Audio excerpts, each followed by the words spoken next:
Kumusta mga ka-Fury? Fury update muna tayo, no? Bale, mag-ano pala tayo ngayon? Motor wash kasi gagala tayo. Siyempre, Parang mas ano, masarap hindi pag na. malinis yung ating Hindi na naman. sasakyan. Buti na lang nauso yung mga ganitong Ha? bendo kasi tingnan nyo naman, no? Hindi ka na mahirapan, hindi na Hindi na. masugatan yung kamay mo. Ayun. Kakakalikot. Dito lang tumalapit sa amin. Sabunan muna natin. Kamusta yung mga Fury yung matatanda na rin dyan? Kamusta na? Marami na bang bumibigay na pyesa?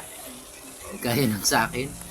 Uh, Lalo ngayon, papalitan ko na rin yung shock ko kasi sira na. Hindi na siya pwede angkasan ng dalawa. May lundo talagang sa 15 years na service. Bumigay na rin talaga yung shock niya. Pati yung ating harness. Kagaya niya, may problema na naman yung ating signal light. Kaya ipapacheck natin.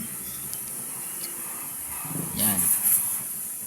Kaya lang, ingat lang talaga sa paggamit ng pressurized water. Yan, kasabay ko pa si Bombay dyan. Oh, diba? Hindi masyadong marumi. At madaling linisin yung mga matik na motor. Hindi kagaya ng motor natin na open. Pero still, mas maganda pa rin yung ating kasi tipid sa maintenance. Yan, pudpud na yung ating gulong sa likod. Kailangan ng palitan. Yung shock natin, malambot na. Bumigay na rin. Pati yung ating digital speedometer, wala na. Sira na din. Kailangan na natin ipapalitan.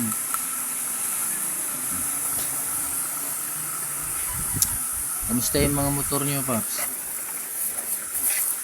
Okay pa ba?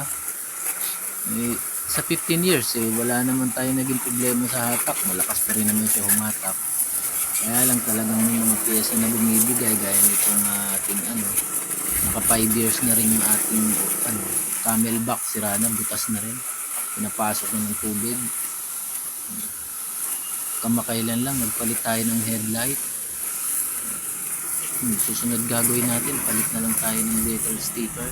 Nakasawa, basag na rin yung ating front fender.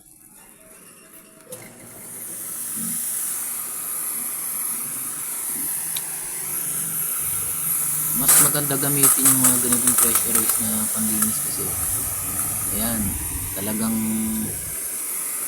sapul na sapul yung mga dumi sa kaloob-looban. Hindi lang labas yung nalilinis, pati yung sa loob.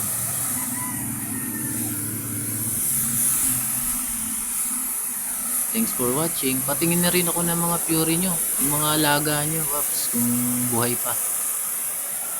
Sa ngayon, gala muna tayo habang walang ulan.